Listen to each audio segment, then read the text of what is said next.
All right, we have arrived. Winner take all, unification. What has it been like for you, Paul, to be in the midst of all this? Just another day in the life of the special counsel to the tribal chief. This was the dream match. This was the match that when Roman Reigns and I joined up together, we always said, okay, what's the big WrestleMania main event? What's the biggest one that we can shoot for? And the concept of Brock Lesnar coming back against the tribal chief with Brock Lesnar's former advocate, the current special counsel to the tribal chief, in Roman Reigns' corner. It was just too good not to exploit. And when you add the fact that you have both of the big champions in WWE with their titles on the line in a winner-take-all, makes this, not only because of the personal issues involved in the match, but because of the stakes, it's the biggest WrestleMania match of all time. It didn't take but one sentence of your answer there to reference the tribal chief, to come back and say the tribal chief. And I've heard you say recently that if it was the big dog, we wouldn't be having this buzz, this mainstream crossover appeal, this having grown into what it has. How critical has that authenticity of that role, the tribal chief, been to this promotion? It's the end-all, be-all with Roman Reigns. Because he is the most authentic presentation of a character that I've ever seen. The whole concept of the tribal chief is to present, this is the top megastar in WWE, and here are the pressures and the responsibilities and the accountabilities and the burden of being the, T-H-E-E, the top star, megastar, superstar in WWE, and all the media and the expectations that go along with it. So what does Sunday do in terms of legacy, listen, in the history of pro wrestling, Mania has always been the event that stamps things, right? It stamps things, and it can define who you are, define a legacy. For each of these guys, what does Sunday do in having that conversation? Well, you know, it's interesting because I'm a New Yorker. And if you ask a kid from New York who's the greatest quarterback of all time, within the top 5, you're going to hear the name Joe Namath. And to be blunt, with all due respect to Joe, he sucked as a quarterback. But he had one great Super Bowl. And on just that Super Bowl, Joe Namath is going to be a legend for centuries to come. Now, Roman Reigns and Brock Lesnar don't just have one-trick pony WrestleMania moments behind them. These are seasoned, multi-time WrestleMania main eventers. So when they finally clash, when it's finally the Beast at his best, more popular than he's ever been before, and the tribal chief, for the first time, the tribal chief against the Beast at WrestleMania. Because we've had the big dog versus Brock Lesnar, but this is now the authentic Roman Reigns. And far more so than the one moment that Joe Namath got in the Super Bowl. These two have multiple. Brock Lesnar conquered the Undertaker's undefeated streak in WrestleMania. I mean, that's this generation's Hogan-Andre moment. For these two to collide this Sunday, the match itself will define all 3 of our legacies. This is decades of investment in our own personas, our own careers, and with us as people in building our careers and the sacrifices that we've all 3 made. And it all comes together this Sunday. You reference yourself in saying that, which is very fair. I don't think people fully realize how much you do beyond what you play in front of the camera. What is a week like this like for you, Paul? Vibrant. Putting out fires, I assume. All I do. Right? I'm just a fire marshal for the whole week. Dana White said it best, that he knows that when he wakes up in the morning and his feet hit the ground, he has nothing but 100 problems to deal with.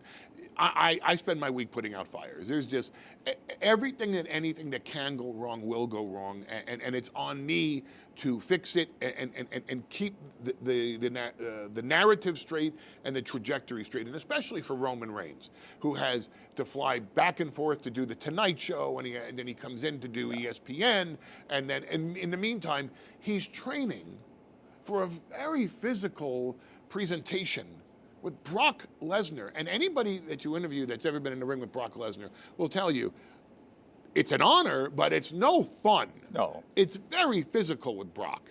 And Roman's also a D1 athlete. He was going to be on the Minnesota Vikings. I mean, this is a top-tier performer and a top-tier athlete as well. And he has to train for this.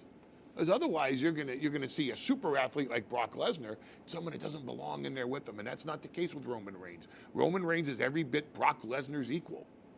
I don't know that there's anybody that knows the totality of the business better than you, especially over the span of now 4 decades. You've seen it all, you've experienced it all at every level. You land here in Dallas. It's no different than landing for the College Football National Championship, a Final Four, a Super Bowl, any mega event from the moment you get the baggage claim and the signage to you check into your hotel and the keys. Everything is mania. Back-to-back nights in one of the palatial football palaces our country has with a sold-out crowd. On the surface level, is the sport as healthy as it's ever been? Where's the reality as to where pro wrestling is right now? I think, well, I would differentiate pro wrestling from WWE Okay. because here's the analogy. When you blow your nose, you reach for a Kleenex. Well, Kleenex is a brand. Sure. It's a brand. It's a tissue. It's a facial tissue, but everybody calls it a Kleenex. In pro wrestling / sports entertainment, right now, there's WWE. Are there others out there? Absolutely. There's no denying that. But do they have any kind of hold in the marketplace? Could anybody do 80,000 to 100,000 people a night at AT&T Stadium right now on back-to-back nights? Not in this industry. I don't know how many other industries could. I mean, you can do a 2-night Super Bowl. Right. They'd sell out. And God bless them. But the NFL's another example. Do you say professional football or do you say the NFL? And then there's the European League and the CFL Understood. and then everybody else. And I just think for WWE, when I look around and I see this, I think we've earned it. And as for the health of the industry, WWE grossed $1 billion last year. And I think we're going to probably end up grossing more this year. So I think we're very healthy. Just a departure from what we're going to see with the unification match. But Stone Cold is back making an appearance this weekend.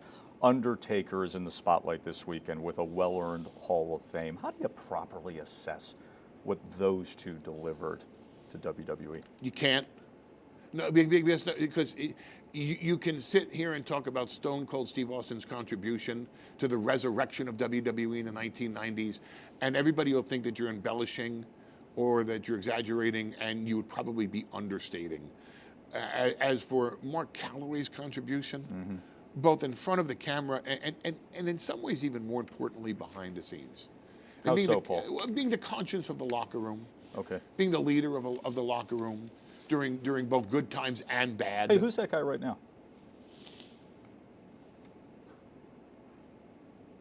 Brock Lesnar and Roman Reigns. Interesting. They are the top, and that's the tier, and that's why we're getting what we're getting come Sunday night. That's the tier, and you know what? Hey, we're going to reach down and pull more people up into the main events. How close are we to the ceiling for each guy? I mean, Brock's legacy is seemingly cemented with everything he's accomplished, but Roman, the sky's still the limit with where it can go? I think with both, I think any ceilings that are there are meant to be smashed through.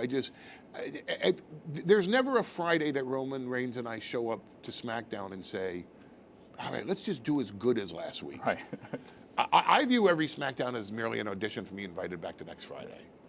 And Roman Reigns views every SmackDown as a competition with the previous weeks that we've put in work on the Tribal Chief and the Undisputed Universal Champion. As for Brock Lesnar, this is this generation's Jim Thorpe. What can't Brock Lesnar do? And physically, what can he do? And then just when you think he's a one-dimensional character, he's a beast, he stands there and he makes faces while Paul Heyman talks. All right, here's a mic.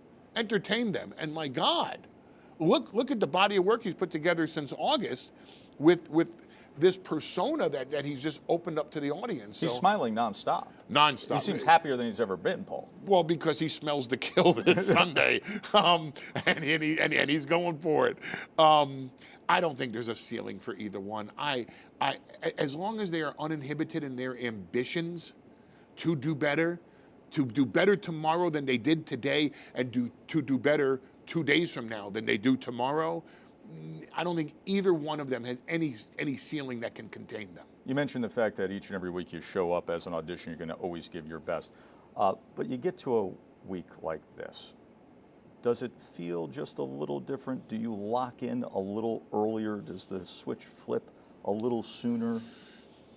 When the bell rings at the end of the match this Sunday, and Roman Reigns is declared the unified heavyweight champion, I will understand I have 51 weeks to go until next year's WrestleMania. Gotcha. And the moment that match is over, my focus is on, we got 51 weeks to get ready for next year's WrestleMania. Can you already say this is the favorite path you've walked in WWE? I think the only path that I can compare this to is the one to next year's WrestleMania, which I plan to be bigger than this one. Paul, always a pleasure. All mine, I assure you. Best of luck. The special counsel Thank you, sir. to Roman Reigns, Paul Heyman. Thank you very much, sir. Thanks for watching ESPN on YouTube. For live streaming sports and premium content, subscribe to ESPN+.